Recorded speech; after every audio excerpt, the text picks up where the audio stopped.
Hello and welcome to Rajya Sabha Television. My name is Aditi Nagpal-Girotra. National carrier Air India is once again in the forefront of a rescue operation. This time to evacuate Indians from Wuhan, the site of the outbreak of coronavirus. Amid the panic created by the coronavirus outbreak in China, a special flight of the Air India today departed from Delhi airport to Wuhan to evacuate Indians stranded there. The present evacuation by the government is only the latest in a long history of similar exercises by India. Many of these have been huge operations, both in scale as well as complexity. They are also an indication of the sizable responsibility that the Indian government carries to ensure the safety of its people, even when they are outside its geographical borders. In In-Depth today, we will talk about some of the prominent non-combatant evacuation operations of the government. We will also shed light on India's policy of protecting its diaspora and also the challenges involved in operationalizing them.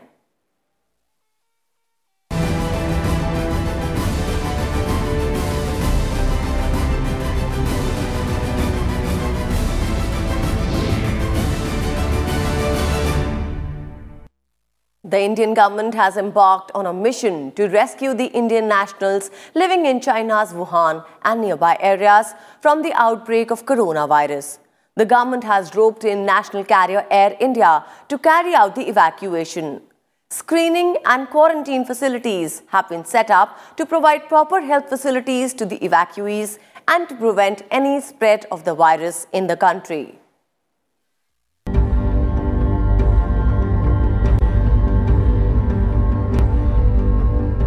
The coronavirus outbreak in China.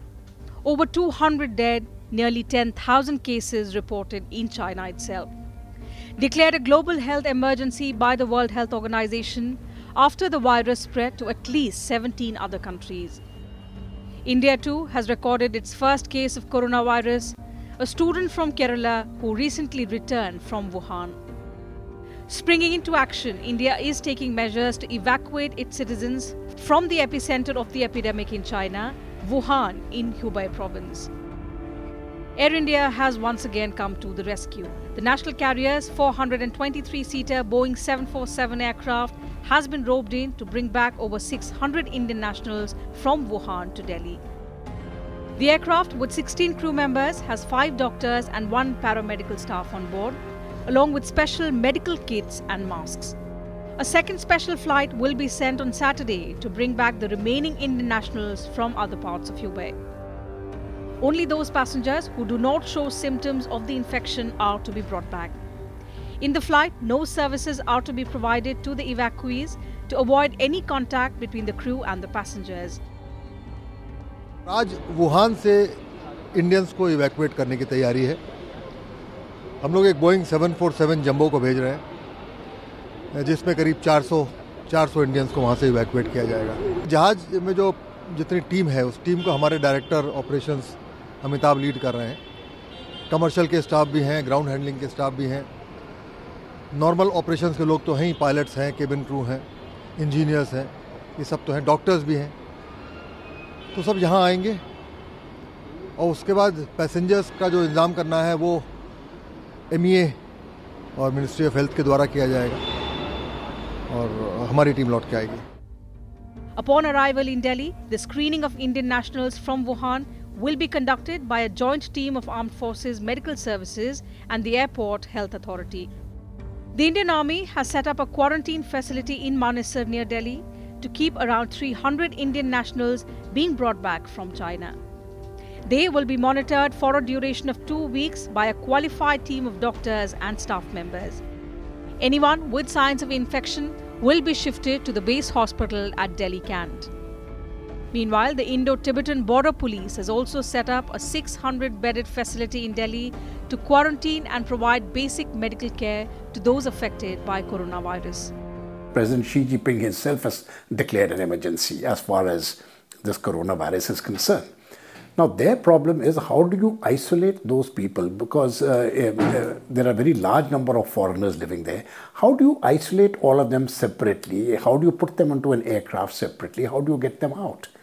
So if people are living in a particular community which is where they are easily accessible and you can get them out, then I think it is possible. But I think what China would like to do at the moment is segregate people for a period of time to see that they are not carriers. The second aspect is that even China has got pretty good systems. In fact, they've got excellent systems to control the emergency which has arisen, despite the fact that it is a huge problem, and millions have been actually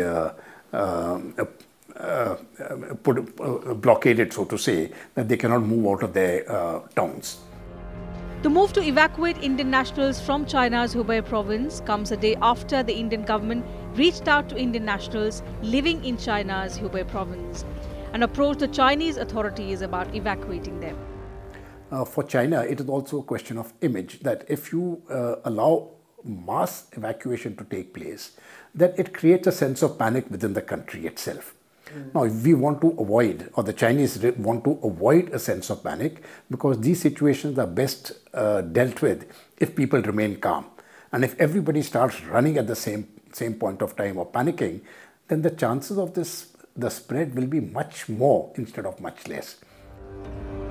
A day ahead of the evacuations, the embassy cautioned Indians in Hubei to alert them to be prepared for the evacuation. It also asked them to be ready for a 14-day quarantine on their return to India. With inputs from Vipul Agarwal, Bureau Report, Rajya Sabha TV.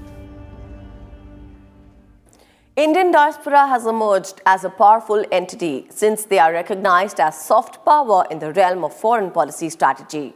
In recent times, they have emerged as an inevitable link between their home and host lands, along with major political and economic implications for both sides. The Indian government has a strict policy in place to protect each and every Indian living abroad in times of crisis. Take a look.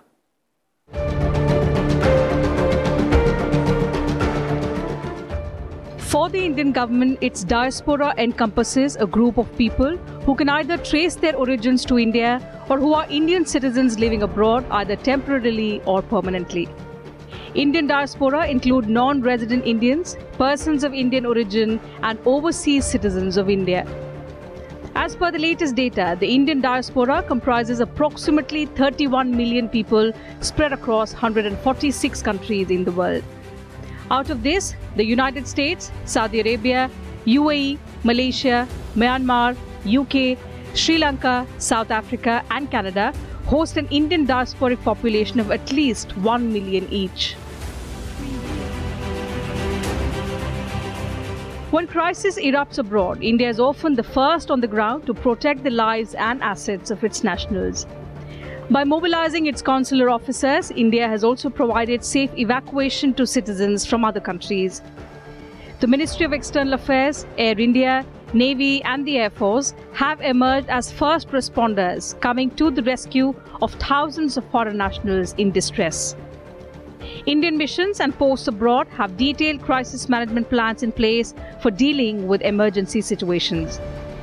The Indian government regularly and closely monitors the evolving security situation in conflict zones that have substantial Indian communities.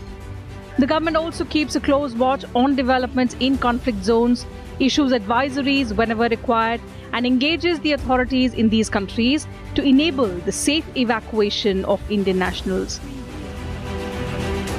See, foreign evacuation operations are a necessity of circumstances.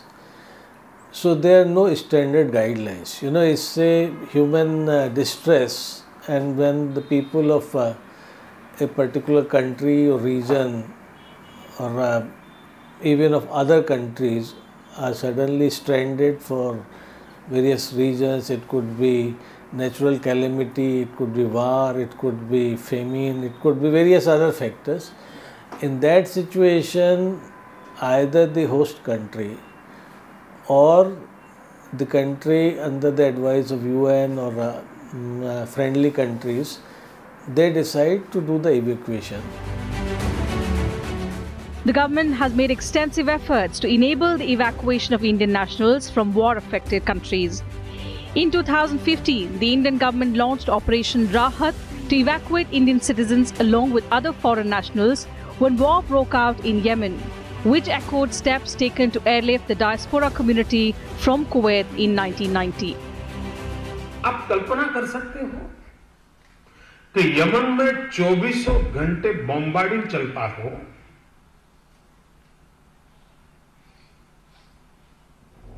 मरने मारने पर तुली हुई हो दुनिया, और एक test case के रूप में लड़ाई जहां चलती हो, जहां पर दुनिया के अलग अलग देशों से बातचीत करके उनकी मदद लेकर के हर दिन 2-2 घंटे बॉम्बार्डिंग रुकवाना और उस 2 घंटे के समय जितने भारतीयों को अंदर से निकाल सके निकाल लेना, ये छोटी घटना नहीं है। भारत ने सारे ऑपरेशन को जिस प्रकार से फोरफ्रंट से किया है, आप कल्पना नहीं कर सकते कि हिंदुस्तान की वरना वो खबरें ज्यादा चलती हैं जो किसी हिंदुस्तान के किसी कोने में बन गई और हमारे यहां कुछ लोगों ने उछाल दी तो दुनिया के वो न्यूज बन जाते हैं, जबकि ये भारतीय अखबारों में तो वो आखिर में मीडिया ने उसकी तरफ ध्यान गया क्योंकि किसी एक और कारणों से गया। मैं जनरल विकेशन को सैल्यूट करता हूं। रात को 1 बजे भी किसी ने सुषमा जी को अगर ट्वीट किया हो तो रात 1:10 में उनका जवाब जाता है। कंसर्न एम्बेसी को सूचना जाती है, विदिन एन आवर उसका संपर्क कर दिया जाता है। आप कल्पना कर सकते हो भारत का विदेश मंत्रालय इस रूप में कभी काम किया हो, देखा है क्या किसी ने? Prior to Yemen, the crisis situation in Lebanon in 2006, Libya in 2011, Iraq in 2003, and again in 2014 led to evacuation operations. But the biggest one is still the one that was undertaken in 1990, when India evacuated 110,000 people during the first Gulf War from Iraq and Kuwait, using nearly 500 flights operated by Air India and later even cruise ships. Till date, it remains the world's largest civil evacuation. However, the responsibility generally devolves on the Indian mission, which is located there. And once we apprehend danger to our citizens, then quite a few ministries, as far as the government of India gets involved, the External Affairs Ministry obviously is involved. That is the first responder. Then we have the Ministry of Defense, which gets involved. The Ministry of Civil Aviation gets involved, and at times even the Ministry of Home Affairs. So we will find that all these ministries get involved, and depending on the situation, the severity of the situation, the type of evacuation which is required, the plan is made, and it will be executed subsequently on the ground. India has had an extensive experience conducting evacuation operations, but the challenge is getting bigger. Given the prosperity of Indians abroad as well as increasing complexity of these operations, the incentives to ensure the success of future ones are now even greater. As India's diaspora continues to grow, so will the challenges New Delhi will face in protecting this diverse and geographically dispersed population. To overcome these issues, the Indian government will have to institutionalize best practices, bolster its diplomatic and military capabilities, and improve coordination. With inputs from Vipul Agarwal, Bureau Report, Rajya Sabha TV. When crises erupt abroad, India is often the first on the ground to protect the lives and assets of its nationals. By mobilizing its consular officers, India often provides safe evacuation to citizens from other countries as well. In 2015 alone, India extricated almost 2,000 nationals from 48 different countries, including many from the European Union, the United States, and neighboring countries. The Ministry of External Affairs, Air India, and the Navy and Air Force have emerged as key factors in conflict zones, especially in the Indian Ocean and Gulf region, normally operating as first responders coming to the rescue of thousands of foreign nationals in distress. Let's now take a look at some of the big evacuations over the years. In 1962-63, the government chartered passenger ships and gathered financial assistance for detainees of Portuguese colonial authorities in Mozambique. 2,300 Indians were helped then. Around the same time, in 1963-64 in Burma, the then Indian government mobilized consular and financial support for land route evacuation of Indians there via the northeast and a charter of ships. At the peak of the evacuation, up to 25,000 Indians were pulled out per week. In September 1968, India agreed to temporarily host PIOs in Kenya on humanitarian grounds, provided that they migrate onward to the United Kingdom. Some 2,500 PIOs were helped. In November 1972, the Indian government evacuated and then hosted for temporary residence around 5,000 persons of Indian origin from Uganda after President Idi Amin ordered the expulsion of his country's Asian minority, giving them 90 days to leave the country. During the Iran-Iraq War in 1980, 11,000 Indians were evacuated from Iraq aboard special Air India flights. Assistance was also provided for the issue of exit transit visas, supply of travel documents, transportation, food and financial loans to finance airfare. In January 1986, 800 Indians were evacuated from Yemen. Of these, about 350 were evacuated from Aden at government cost. Another 425 reached Djibouti on their own and were evacuated from there to India. Between August and October 1990, during the height of the Gulf War, the largest civilian airlift in history was carried out, when 170,000 Indian nationals were evacuated from Kuwait using around 500 special Air India flights from Jordan and other Gulf countries. A passenger ship was mobilized from Dubai, an emergency relief ship was sent to Kuwait, and the Indian Air Force IL-76 aircraft were used for ministerial visits and more evacuations. 1,700 Indians were evacuated from Yemen in May 1994 using Indian Air Force's IL-76 aircraft out of Sana'a and special Air India flights. In October 1996, about 60,000 Indians were evacuated from the UAE, with Air India operating extra flights. Indian missions issued more than 45,844 emergency certificates to Indians seeking to leave before the expiration of an amnesty period for illegal foreigners. 3,500 Indians were evacuated using special Air India flights in March 2003 from Kuwait. In July 2006, the Indian government carried out Operation Sukoon, evacuating 2,300 Indians from Lebanon. The evacuation was multimodular, a naval evacuation to air bridge from Cyprus, where they boarded chartered Air India planes. There was also a land evacuation for 100 via bus to Damascus. The Indian Navy used INS Mumbai, INS Betwa, INS Brahmaputra and an auxiliary tanker and INS Shakti. In June 2010, 110 Indians in Kyrgyzstan were helped. The Indian Air Force's IL-76 aircraft were used for this evacuation. The evacuees were also given consular support, accommodation and emergency travel funds on loan. At the height of the 2011 revolution in Egypt, special Air India flights were used to evacuate 700 Indians from the country. In February-March 2011, the Indian government launched Operation Safe Homecoming to evacuate 16,400 Indians from Libya. 4 chartered Air India flights and 2 commercial flights and 2 passenger ships were used. Indian Air Force's IL-76 aircraft and Indian Navy's INS Jalaswa, INS Mysore and INS Aditya were also used. In June and August the same year, special Air India flights were used to bring home 700 Indians from Yemen. The biggest evacuation took place in 1990, just before Operation Desert Storm. Now, this was the operation which had been launched by the United States against Iraq when it had captured Kuwait. And the Indian nationals had to be evacuated from Kuwait. And for a period of time, that is within a 3-month period, August to October, about 170,000 Indians were evacuated by civilian aircraft. And it was after this evacuation that Operation Desert Storm, the American offensive into Iraq, actually began.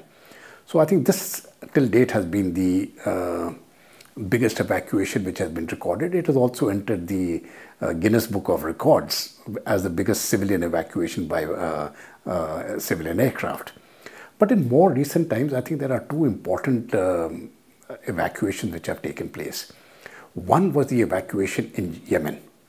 Now, when the Yemen civil war broke out, basically this was a war between the Houthis and the local government, which was supported by Saudi Arabia. And when this war broke out and the area was under shelling, that was the time when the government took the decision to evacuate all our personnel.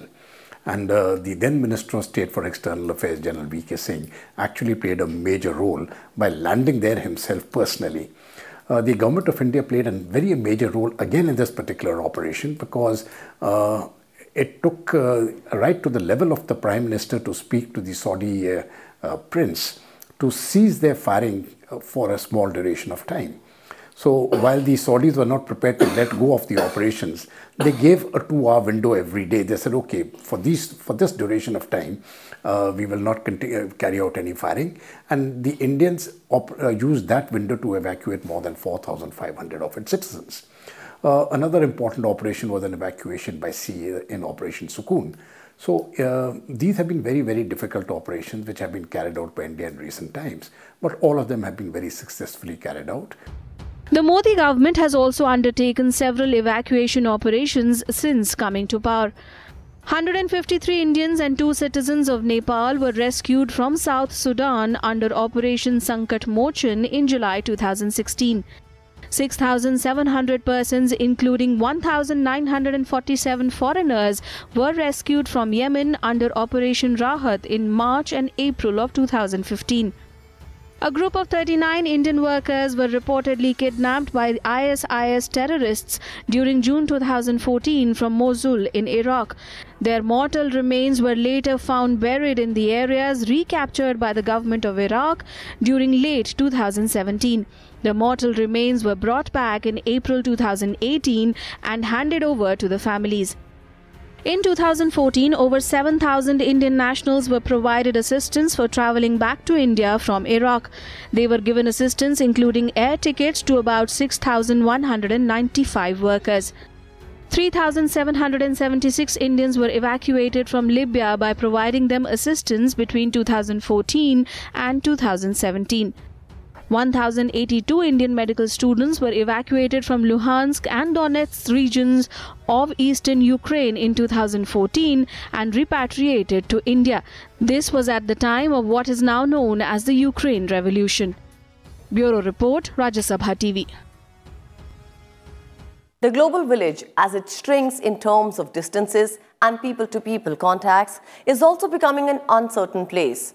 A small incident in any part of the globe could end up leaving a huge impact in the rest of the world, which means governments have to be ready with contingency plans to rescue their people if they are caught in the middle of an unexpected disaster. Let us see how various countries have responded to this. The complexity of evacuation operations has increased dramatically in recent decades. Contributing to this is the rise in the number of international migrants. Evacuations have become specialized operations in many countries now. Several countries have standard operating procedures. In 2013, NATO adopted what is called a Joint Non-Combatant Evacuation Operation, or NEO doctrine, for allied member countries. In India, diplomatic and civilian authorities take the lead in conducting evacuation plans. The United States is the most experienced in evacuating its people. Notable incidents for the US is the Operation Frequent Wind that in April 1975 extracted 7,000 people from Vietnam. Another complex operation was Operation Assured Response in 1996, when 2,444 people were evacuated from Liberia. Between 1988 and 2007, the United States ordered more than 270 evacuations from overseas posts. These operations generally were led by the military, even though an ambassador remained formally in charge under presidential authorization. Australia, Canada, France and the UK have also conducted major evacuation operations. France in particular has undertaken operations in Central and Sub-Saharan Africa under its Chief of Defence Staff. The European Union has entrusted evacuation operations to its common security and defence policy. Non-Western or less developed countries have begun to develop their own evacuation capabilities. Brazil now enshrines the protection of its 3 million citizens living abroad as a main objective. China also relies on the People's Liberation Army for its evacuation operations, while Russia has a Ministry for Civil Defense, Emergencies and Elimination of Consequences of Natural Disasters to handle such emergencies. Across the world, governments also implement various other emergency plans to protect their diaspora in times of distress. Beyond the strict use of military force, governments have developed detailed procedures that coordinate military, diplomatic and political resources for the purpose. Bureau Report, Rajya Sabha TV.